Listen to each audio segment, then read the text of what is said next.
Hello guys, আজকে the laboratory short স্টোরিটির দ্বিতীয় video. এই প্রথম ভিডিওর লিঙ্কটি এই ভিডিও ডেসক্রিপশনে দেওয়া আছে, তোমরা গিয়ে দেখে নেবে। The laboratory was dark. গবেষণাগারটি ছিল অন্ধকার। এখানে ল্যাবরেটরি মানে হচ্ছে গবেষণাগার, ডার্ক মানে হচ্ছে অন্ধকার, আর ওয়াজ যেহেতু আছে এটা সিঙ্গুলার বি ভার্বের পাস্ট ফর্ম। এখানে ওয়ার হয়নি, কেননা ল্যাবরেটরি কিন্তু এখানে একটি গবেষণাগারের কথাই বলা হয়েছে, তাই ওয়াজ। আর এই টোটাল সেন্টেন্সটি পাস্ট ইনডেফিনিটে আছে। দ্য গার্লস, মেয়েগুলো। এখানে মেয়েগুলো বলতে দুটো মেয়ের কথা আমরা আগে পড়েছি আগের অংশে, মিয়া এবং লিজ।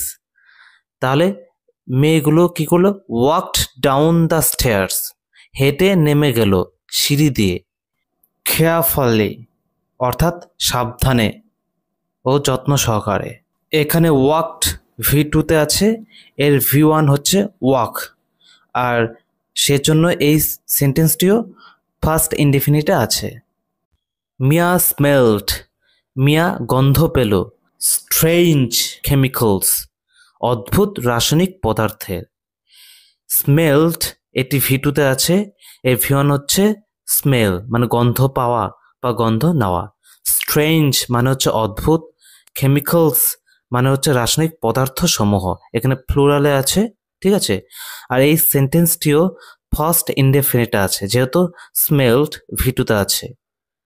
হোয়াট টেরেবল থিং, কি অদ্ভুত জিনিস। ওয়াজ হার ফাদার ক্রিয়েটিং, তার বাবা বানাচ্ছিল। এখানে সেন্টেন্সটি কোয়েশ্চেন ফর্মে আছে। এখানে সাবজেক্ট যেটা আছে হার ফাদার, তারপরে বি ভার্ব ওয়াজ না হয়ে সাবজেক্টের আগে বসেছে ওয়াজ হার ফাদার, তারপরে ভার্বের প্রেজেন্ট ফর্মের সঙ্গে আইএনজি যুক্ত হয়েছে। তাহলে এখানে স্ট্রাকচারটি দেখে বোঝা যাচ্ছে যে ফার্স্ট কন্টিনিউয়াস টেন্সের কোয়েশ্চেন ফর্মে আছে হচ্ছে এই সেন্টেন্সটি, ঠিক আছে।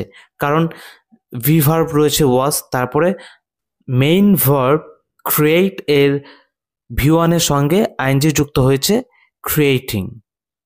এই বাক্যে টেরেবল হচ্ছে ভয়ানক, আর ক্রিয়েটিং এসছে ক্রিয়েট থেকে, যার মানে হচ্ছে তৈরি করা।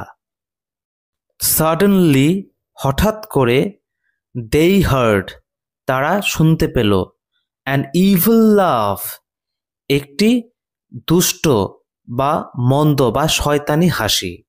এখানে সাডেনলি মানে হঠাৎ বা হঠাৎ করে, হার্ড হচ্ছে শুনতে পেল, এটি ভি টুতে আছে, এর ভি ওয়ান হচ্ছে হিয়া, এবং ইভিল মানে হচ্ছে মন্দ, দুষ্ট বা খারাপ, আর লাভ হচ্ছে হাসি। এখানে কিন্তু প্রতিটা শব্দ উচ্চারণ খুব ভালোভাবে লক্ষ্য করবে। It was even worse than the one Mia heard the night before.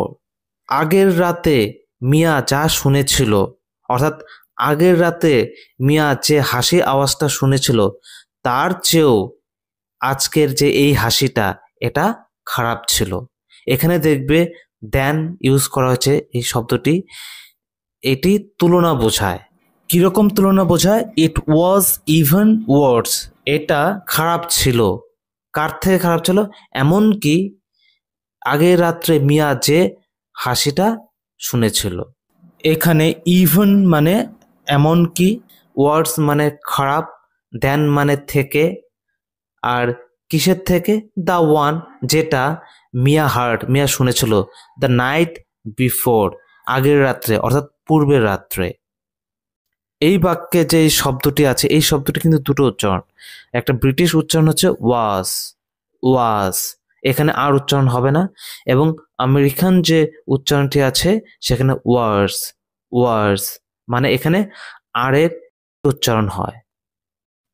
What if a monster was going to kill them.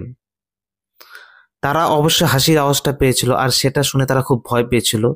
তো সেটা শুনে ভয় পেয়ে তাদের মনে হচ্ছিল যে একটা মনস্টার তাদের মারতে যাচ্ছে, এরকম একটা ব্যাপার, ঠিক আছে।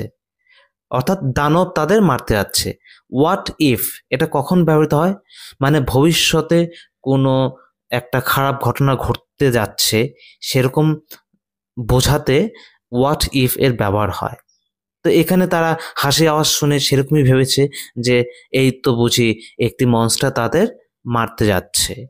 এখানে এই শব্দটির দুটি প্রোনাউন্সিয়েশন আছে, একটি ব্রিটিশ প্রোনাউন্সিয়েশন সেটি হচ্ছে মনস্টার, মনস্টার, আর এর আমেরিকান প্রোনাউন্সিয়েশন হচ্ছে মনস্টার, মনস্টার। ঠিক আছে, শেষে আরটি উচ্চারণ হবে এবং মনটা মান, মনস্টার। ঠিক আছে, আর এখানে ওয়াজ গোয়িং এটা ফার্স্ট কন্টিনিউয়াস টেন্সে আছে, তারপরে ঠ ব্যবহার করে কিল এ প্রেজেন্ট ফর্ম ব্যবহার করেছে যেন মারতে, তাহলে ওয়াজ গোয়িং টু কিল মারতে যাচ্ছে, দেম তাদের। মিয়া হ্যাড টু ডু সামথিং, মিয়াকে কিছু একটা করতেই হতো। এটা যেহেতু ফার্স্ট টেন্সে আছে তাই বললাম কিছু একটা করতেই হতো। এখানে যদি আমি হ্যাডের পরিবর্তে হ্যাজ টু ডু ইউজ করতাম তাহলে ব্যাপারটা এরকম হতো যে তাকে করতেই হবে, মানে have or has to do মানে হচ্ছে কোনো কিছু করতেই হবে এরকম একটা বাধ্যতামূলক।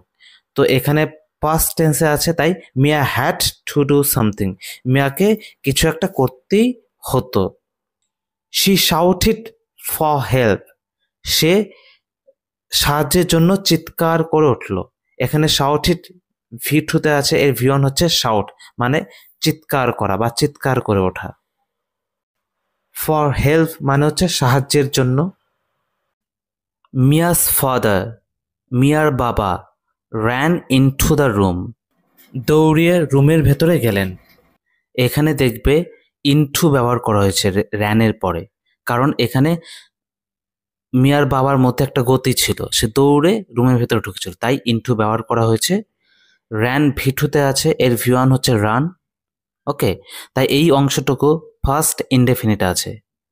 এরপর অংশ থেকে অ্যান্ড এবং টার্নড অন দ্য লাইটস, লাইটগুলো জ্বালালেন। এখানে দেখবে এই টার্নড অনের আগে আর অন্য কোনো সাবজেক্ট দেয়নি, কেননা এখানে র্যানের যে সাবজেক্ট সেটাই হচ্ছে এই টার্নড অনের সাবজেক্ট। এই বাক্যাংশেও টার্নড অন ভিটুতে আছে, এর ভিওয়ান হচ্ছে টার্ন অন, আর এই অংশটুকু ফার্স্ট ইনডিফিনিটে আছে। ওহ নো, ওহ না, হি সেইড, তিনি বললেন। You must have learned my secret, তোমরা অবশ্যই আমার গোপন কথা জেনে গেছো। এখানে সিক্রেট এটির উচ্চারণ কিন্তু সিক্রেট, এর উচ্চারণ সিক্রেট না সিক্রেট, ভালোভাবে লক্ষ্য রাখবে। এর মানে হচ্ছে গোপন কথা। এই বাক্যে মাস্ট মডাল অক্সিলিয়ারি ভার্বটি ব্যবহার করা হয়েছে, যেহেতু বলা হয়েছে অবশ্যই সেজন্য। আর এরপরে অলওয়েজ প্রেজেন্ট ফর্ম হয়, মডাল অক্সিলিয়ারি ভার্বের পর অলওয়েজ ভার্বের প্রেজেন্ট ফর্ম হয়, সেটা কি হচ্ছে হ্যাভ লার্ন। হ্যাভ এটা প্রেজেন্ট ফর্মে আছে, আর লার্ন এটি ভি থ্রিতে আছে, তাহলে এই অংশটুকু হ্যাভ লার্নড অংশটুকু প্রেজেন্ট পারফেক্ট টেন্সে আছে। ঠিক আছে, আর লার্নড এর ভি ওয়ান হচ্ছে লার্ন। ইয়োর মনস্টার, তোমার দানব, ট্রাইড টু কিল আস, আমাদের মারতে চেষ্টা করেছিল। ট্রাইড ভিটুতে আছে, এর মানে হচ্ছে চেষ্টা করেছিল, এর ভিওয়ান হচ্ছে ট্রাই। টু কিল মানে হচ্ছে মারতে, এতে ইনফিনিটিভ টু আছে, আর এরপরে কিল প্রেজেন্ট ফর্মে ব্যবহৃত হয়েছে আস আমাদের। মিয়া সেইড, মিয়া বলল। সেইড ভিটুতে আছে, আর ভিওয়ান হচ্ছে সেই। তো এই কোটেশনের ভেতরে অংশটুকু মিয়া বলল যে তোমার দানবটি আমাদের মারতে চেষ্টা করেছিল। মনস্টার, দানব, হি আস্কড, তিনি জিজ্ঞাসা করলেন। এখানে মিয়ার বাবা অদ্ভুত রকম ভাবে জিজ্ঞাসা করলেন যে দানব, ইউ মিন দিস, তুমি এটা বোঝাচ্ছ? এখানে মিন মানে কোনো কিছু বোঝানো। ঠিক আছে, he had a pretty doll in his hands, তার হাতে একটি সুন্দর পুতুল ছিল। তো মিয়ার বাবা ওই কথা বলে এটাই বোঝালো যে তুমি কি বা তোমরা কি এই হাতে সুন্দর পুতুলটার কথাই বোঝাচ্ছ। দ্য ডল লাফড, পুতুলটি হেসে উঠল। দ্য লাফ didn't sound so evil anymore. হাসিটা আর সেরকম খারাপ শোনালো না। অর্থাৎ পুতুলটি হাসিটা আগের হাসির মতো অতটা খারাপ লাগেনি। এই সেন্টেন্সটি দেখবে ডিডন্ট সাউন্ড, এখানে ডিডন্ট হওয়ার পরে তারপরে সাউন্ড এর V1 ফর্ম বসেছে। সাউন্ড মানে কোনো কিছু শুনে কোনো রকম মনে হওয়া বা কোনো রকম লাগা। তো যেহেতু ডিডন্ট এখানেই ডিড নট ব্যবহার করা হয়েছে, তাই এখানে V1 ব্যবহার হচ্ছে এরপরে। এটা হচ্ছে ফার্স্ট ইনডিফিনিটের নেগেটিভ ফর্মে আছে। আই মেড দিস, এটা আমি বানিয়েছি। ফর ইয়োর বার্থডে, তোমার জন্মদিনের জন্য। মেড V2তে আছে, V1 হচ্ছে make. I wanted to give it, আমি দিতে চেয়েছি। এখানে ওয়ান্টেড মানে চেয়েছিলাম, অর্থাৎ চেয়েছি। টু গিভ দিতে, ইট এটা, টু ইউ দেন তখন তোমাকে, অর্থাৎ তখন তোমাকে দিতে চেয়েছিলাম। বাট কিন্তু, you can have it now, এখন তুমি এটা নিতে পারো কিংবা পেতে পারো। I hope you like it, আমি আশা করি তোমার এটা ভালো লাগবে। মানে ইউ লাইক ইট, তুমি এটা পছন্দ করবে। লাইক মানে পছন্দ করা। আজকের গল্পটি এখানেই শেষ। তো এরকম আরও ভালো ভালো ভিডিও পেতে চ্যানেলটি সাবস্ক্রাইব করে সঙ্গে থাকো এবং পরবর্তী ইম্পর্ট্যান্ট ভিডিও এর নোটিফিকেশন এর আপডেট পেতে বেল আইকনটি প্রেস করে রাখো।